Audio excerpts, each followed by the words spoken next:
Hello friends, welcome back to my channel Oni blog কন্ডে। তোমরা সকলে কেমন আছো? আশা করি সকলেই ভালো আছো। আমি অনেকটা ভালো আছি। ফাইনালি আজকে আমি চলে এসেছি রাজবাড়ি দুর্গা পুজো শেয়ার করতে।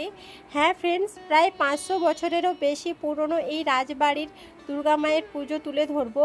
আর হ্যাঁ, এর ঠিকানাটা হচ্ছে কিশোরনগর গড়। তো সেন্ট্রাল বাস স্ট্যান্ডে নামলে যে কাউকে জিজ্ঞেস করলেই বলে দিবে যে রাজবাড়ি যাব, গড়ের রাজবাড়ি। তো অবশ্যই ঠিকানাটা বলে দিবে বা দেখিয়ে দিবে রাস্তাটা। মাত্র 1 থেকে 2 মিনিটের ডিস্টেন্স। তো এই মা কতটা জাগ্রত এইটা প্রত্যেকেই জানে, প্রত্যেকের ঘরে প্রত্যেক মানুষজন জানে যে এই দুর্গা মা ভীষণ পরিমাণে জাগ্রত। তো আমি অনেকবার দেখেছি এবং বুঝেছি। যাই হোক, এই গড়ে যেতে দুই দিকে কিন্তু প্রচুর দোকানপাট বসে। আজকে যেহেতু ষষ্ঠী, মহাষষ্ঠী, তো চলো কতটা কি এগিয়েছে এবং মা কতটা রূপ নিয়েছে সবটাই তুলে ধরবো। আই হোপ আজকের ভিডিওটা ভীষণই ভালো লাগবে। তো দেখতে থাকো এবং সঙ্গে থেকো।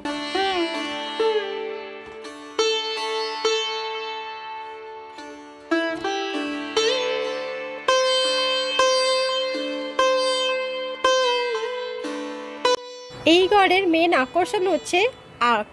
এই যে দেখতে পাচ্ছ, আখের দোকান বসে গেছে এখন কয়েকটা, বাট এই মাঠটা পুরো ভর্তি হয়ে যায় আখের দোকান। মানে আখ এখানে বিখ্যাত, ঠিক আছে। দুই দিকে তো অনেক দোকানপাট বসে, তার চেয়েও বেশি বিখ্যাত এই আখের দোকান।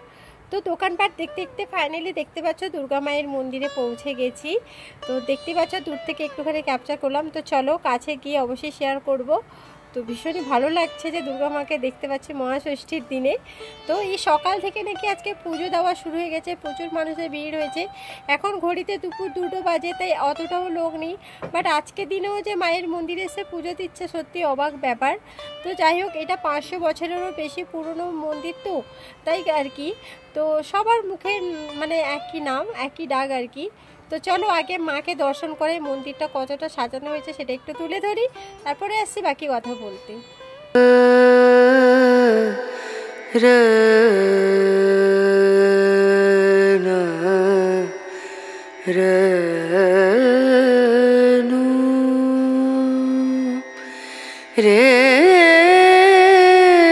এই যে দেখতে পাচ্ছ দুর্গা মা, মেন হচ্ছে এখানে যে ঘট পুজো হয়। তো ঘট পুজো করা কমপ্লিট হয়ে গেছে, বাট তোমাদের এখানে বলে দিই দুর্গা মা এখনও কমপ্লিট হয়নি সাজানো। এই যে দেখতে পাচ্ছ, মাকে অনেক গয়না পরানো বাকি, অস্ত্র পরানো বাকি, ত্রিশূল দেওয়া হয়নি এবং দুই দিকে অনেক সখীগণ থাকে, সেগুলো কমপ্লিট হয়নি। আশা করি আজকে রাত্রির মধ্যে কমপ্লিট হয়ে যাবে। বাট আজকে যেহেতু আমি এসেছি, তাই ভাবলাম তোমাদের সামনে দুর্গা মাকে তুলে ধরি। কী অপূর্ব লাগছে দেখো, সত্যি কথা বলতে মন ছুঁয়ে যাচ্ছে। আর এই চোখ দেখলেই না গা ছমছম করে। তোমরাও এসে দেখো মায়ের এই দুর্গা মায়ের এই চোখটা একদম আলাদা ধরনের। মানে সেই বহু পুরনো থেকে কিন্তু এই ধাঁচেরই বানানো হয় আলাদাভাবে, যতই বানানো হোক না কেন এইভাবেই হবে। আর দুর্গা মায়ের উপরে কিন্তু খড়ের চাল অবশ্যই আছে, যেহেতু এখানে দেখতেই পাচ্ছ চাঁদিয়া টাঙানো আছে, তাই তোমরা বুঝতেই পারছো না। বাট এর উপরে অবশ্যই খড় আছে, খড়ের চালা অবশ্যই থাকবেন আর মা তার নিচেই থাকবেন। সত্যি কথা বলতে এটা যত পাকার বানানো হয়েছে ততই ফেটে গেছে, বাট খড় থাকতে কোনো প্রবলেম হয়নি। তো এর অনেক কাহিনী আছে, বলতে গেলে শেষ হবে না। তো পরে একদিন অবশ্যই দুর্গা মায়ের কাহিনী তুলে ধরবো। আজকে যেহেতু মহাষষ্ঠী, তাই মাকে তুলে ধরার চেষ্টা করছি। দেখতে পাচ্ছ আকাশের কি সুন্দর আভা, ভীষণই ভালো লাগছে। আর এখানে তো দুর্গা মা মন্দিরে বসে আছেন, চলে এসছেন আর কি 5 দিন থাকবেন বলে। তো চলো আর কি কি আছে তোমাদের সামনে তুলে ধরি।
যে দেখতে পাচ্ছ মায়ের মন্দিরের ঠিক পাশে কিন্তু টিকিট কাউন্টার, যেখানে প্রসাদ পাওয়া যাবে। প্রসাদ যেদিন ধরো তোমরা সপ্তমীতে প্রসাদ নিবে, তাহলে ষষ্ঠীর দিন তোমাদের সপ্তমীর টিকিট কেটে নিতে হবে। এই যে দেখতে পাচ্ছ এখানে টিকিট কাউন্টার, আর তার ঠিক পাশে কিন্তু এখানে ডালা প্রসাদ দেওয়া হয়।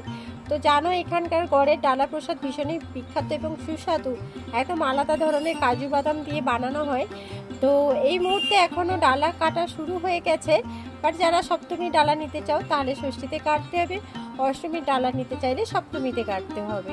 আর কত টাকা কত প্রাইস আমি আর বলছি না, কারণ আজকে আমি যেহেতু কোনো ডালা কাটবো না, তাই আমি এই ডিটেলসটা কিছুই জানি না, তাই বলতেও পারবো না। বাই দ্য ওয়ে, এখানে যে পুকুরটা দেখতে পাচ্ছ, এই পুকুরটাও ভীষণই প্রসিদ্ধ এবং শুদ্ধ। এই পুকুরে কিন্তু অনেক কাহিনী আছে। যাই হোক, আমি পুকুরটা একটুখানি দেখালাম, কাছে গেলাম না, কারণ অনেকে এই মুহূর্তে স্নান করছে তাই আর কি। তো চলো আবার ব্যাক করে যাচ্ছি। এই যে দেখো মায়ের মন্দির, একটু সাইড দিয়ে দেখাচ্ছি তোমাদের, ভীষণই সুন্দর লাগছে আর অনেক বড় জায়গা কিন্তু। আর হ্যাঁ ফ্রেন্ডস, এখানে রাজবাড়ি, যেখানে মেন বাড়ি, যেখানে সোনার ঠাকুর আছেন, ওইখানে আমি আর আজকে যাচ্ছি না, কারণ এখন মানে অ্যালাউ করছে না। সপ্তমী থেকে নিশ্চয়ই অ্যালাউ করবে, এই মুহূর্তে কিছু একটা প্রবলেম আছে, যার কারণে আমি আর যাইনি। ওনারা বলছিলেন যে এখন কাউকে যেতে দিচ্ছে না, তাই আর আমি রিস্ক নিয়ে যাইনি। তো হয়তো জিজ্ঞেস করলে যেতে দিতে বা বলতেন কিছু, বাট যেহেতু ওনারা বললেন তাই যাচ্ছে না। এই যে দেখো এটা কিন্তু রাজবাড়ি যাওয়ার রাস্তা। তো যাই হোক, এই পর্যন্ত ছিল দুর্গা মায়ের রূপ আর মহাষষ্ঠীর লুক যাই বলতে পারো। তো এই ছোট্ট ভিডিওর মাধ্যমে আমি রাজবাড়ির দুর্গা মাকে তুলে ধরলাম। তো কেমন লাগলে অবশ্যই কমেন্ট করে জানিও। আর হ্যাঁ, দুর্গা মায়ের সম্বন্ধে যদি কিছু জানতে চাও অবশ্যই কমেন্ট করো, আমি রিপ্লাই দিয়ে দেবো।